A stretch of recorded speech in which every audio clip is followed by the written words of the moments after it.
한국과 미국의 국방장관이 사드 배치 문제를 연내 매듭 짓기로 했습니다. 관련 내용은 전문가와 함께 자세히 짚어보도록 하겠습니다. 김열수 성신여대 국제정치학 교수 나오셨습니다. 어서 오십시오. 네, 안녕하세요.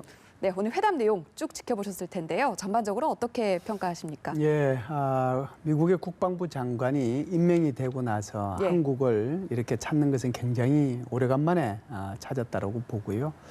그래서 이제 크게 한 세 가지로 나눠볼 수 있는데 한미동맹은 아주 튼튼하다라고 하는 것을 과시했다라고 보고요. 두 번째는 지금 북한의 위협이 점점 날로 더 심해지고 있지 않습니까? 그래서 북한이 도발하면 절대로 한미가 가만히 있지 않겠다라고 하는 북한에 대한 경고의 의미가 있고요. 세 번째는 이제 사드 배치를 둘러싸고 중국이 한국에 대해서 갑질을 하고 있지 않습니까? 그래서 이런 짓은 하지 말라라고 하는 중국에 대한 경고의 의미, 이 세 가지 의미가 있다라고 봐야죠. 네, 특히 끝으로 말씀하신 사드 배치와 관련해서는 이 북한의 위협에 대한 방어용이다 이런 점을 재차 강조했는데요. 이렇게 계속해서 강조하는 이유는 뭐라고 볼 수 있을까요? 예, 지금 중국이 계속 얘기하고 있는 것은 사드 배치가 중국을 공격하기 위한 거다 이런 식으로 얘기하고 있잖아요. 이건 전혀 이제 아니다라고 하는 거고요. 지금 이제 질문하신 것처럼 이렇게 방어용이다라고 얘기하는 것은 사실이고요. 왜 그러냐면은 고도 40에서 150km밖에 이게 요격을 할 수 없는 무기 체계가 바로 이 사드입니다. 이것이 무슨 뭐 SM-30도 아니고요. 또 미국이 가지고 있는 그라운드 베이스드 인터셉터라고 하는 GBI도 아니거든요. 그런데 이제 이걸 가지고 중국이 시비를 자꾸 걸고 있어서 미국이 다시 한번 이번에 매티스 장관 입을 통해서 정확하게 얘기한 거죠. 이것은 오로지 북한의 위협에 대해서만 방어용이지 그 어떤 다른 나라도 대상을 삼고 있지 않다. 그러니 오해하지 말라. 이 경고의 의미가 있다고 봐야죠. 네, 이런 점을 재차 강조하지만 중국을 달랠 수는 없는 것 같습니다. 중국 외교부에서 사드 배치 반대 입장에는 변함이 없다라는 입장을 재차 밝혔는데요. 이런 부분은 어떻게 읽힐 수가 있을까요? 네, 중국의 입장에서 보면 그러면 사드 배치 찬성한다라고 얘기하겠어요. 당연히 배치에 반대한다라고 얘기하는 거고 자신들이 원래 배치에 반대한다라고 얘기한 그 기조는 지금이라고 해서 변한 게 없다. 그러니 가능하면 사드 배치를 하지 말라. 그런 뜻으로 이제 얘기를 한 거라고 봐야죠. 네, 중국에 이어서 러시아도 반대 입장을 밝혔거든요. 걱정되는 부분, 우려되는 부분이 중국처럼 러시아도 보복성 조치를 취할 가능성이 있을까요? 러시아 같은 경우에는 지금 이제 오히려 우리 한국의 사드 배치보다는 이걸 통해서 걱정하고 있는 부분이 유럽의 MD입니다. 사실은 미국은 유럽 MD를 예를 들어서 터키, 스페인 그리고 헝가리까지는 이제 완전히 구축을 했고요. 2018년도에 폴란드에 이 MD를 구축을 하게 되면 유럽 MD 체제는 완성이 되는 거거든요. 그러니까 여기에 지금 러시아가 굉장히 반발을 하고 있는 그런 상황이고요. 그런 차원에서 한국의 사드 배치는 다시 동아시아의 이 MD하고 혹시 연관이 될까 봐 미리 이제 차단하는 차원에서 이런 얘기를 했다라고 보는데요. 제가 볼 때는 기본적으로 보면 지금 이 트럼프 대통령이 러시아의 푸틴 대통령하고의 관계를 좀 잘 유지해 나가려고 하고 또 중국과 러시아가 너무 관계가 좋은데 그 관계를 러시아를 미국 편으로 좀 끌어들이려고 하고 있잖아요. 그래서 러시아의 반대는 저는 지금 현재는 은술적 차원이라고 보고요.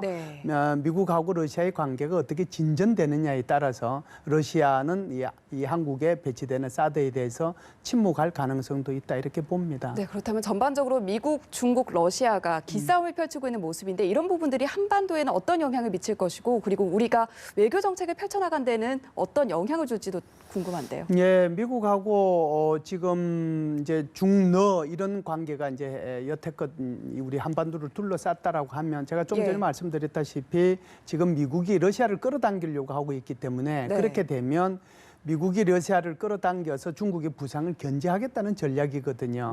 옛날 같으면은 닉슨 대통령 때 1968년도죠. 그때 대해서는 닉슨 대통령이 중국과 화해를 통해 가지고 중국과 국교를 수립하고 그래서 반대로 오히려 러시아를 견제를 했는데요. 그때 당시는 구소련이죠. 지금은 소위 말하는 그 반 닉슨 닥트린 비슷하게 오히려 러시아를 끌어들여 가지고 중국을 견제하려고 하고 있습니다. 그래서 이런 면에서 보면 중국의 반발은 더 커질 수 있지만 네. 러시아의 반발은 꼭 그렇게 간다고 볼 수는 없지요. 네, 그럼 이런 상황에서 우리는 외교안보 정책을 짜는데 참 딜레마에 빠질 수 있는 그런 측면도 있지 않을까 싶은데 어떻게 균형을 좀 잡아야 됩니까? 기본적으로는 이렇습니다. 지금 중국의 반대에 대해서는 여기에 대해서는 우리가 강하게 얘기를 해야죠. 예. 사실은 중국이 한국의 사드 배치에 대해서 이래라 저래라고 얘기하는 것은 뭐 주권을 침해하는 것도 보통 침해하는 게 아니고요.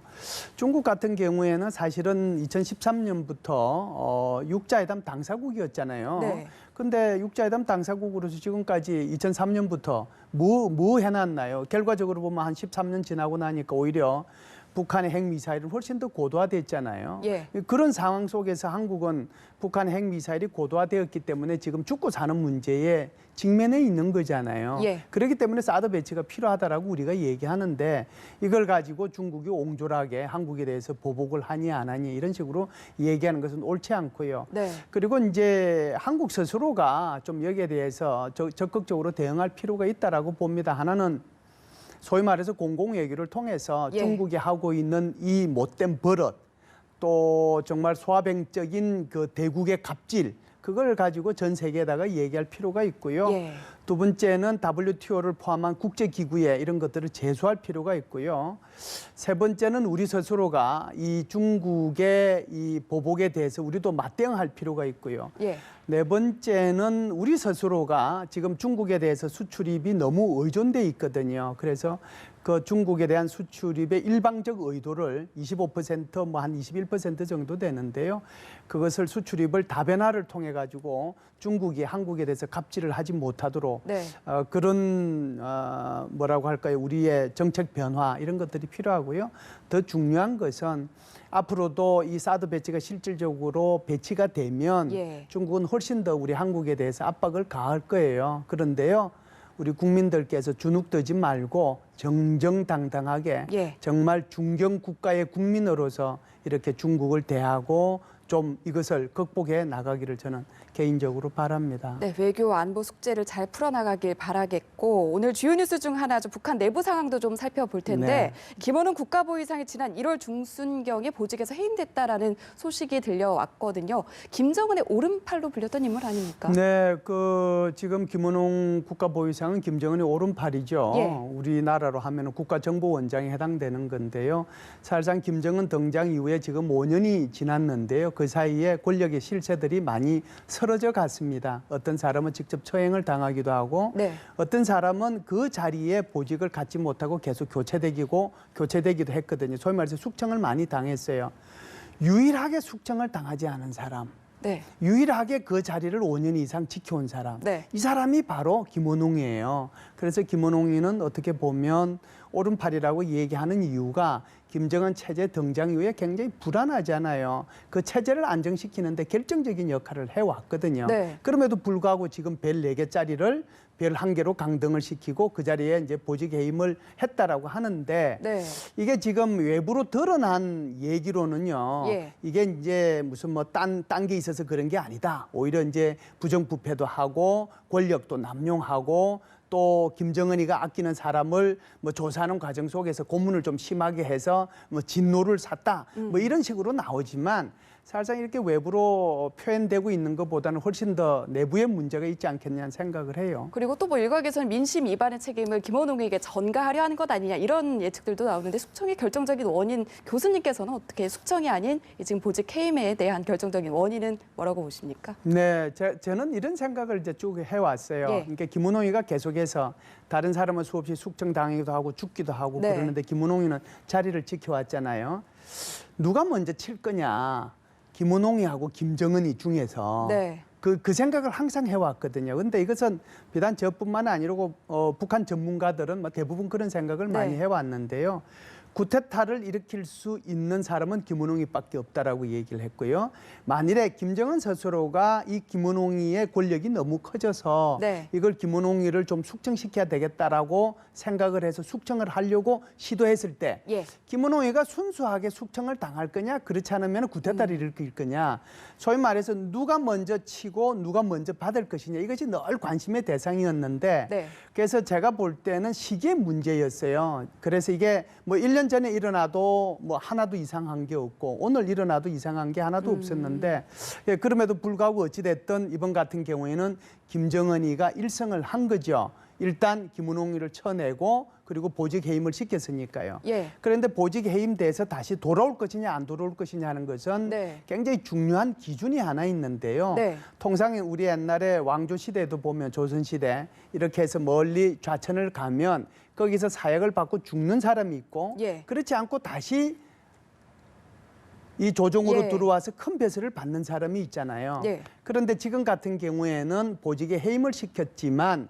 계급만 강등을 시킨 거거든요. 네. 만일에 숙청을 시켰으면 벌써 그 자리를 쫓아내고 계급이고 뭐고 다 이제 뭐라고 할까요? 다 박탈을 하고 벌써 행명화 작업을 들어갔을 텐데 그러지 않고 별 하나까지만 해서 지금 살려줬다라고 하는 것은 네. 복귀할 가능성이 있죠. 문제는 이런 거예요.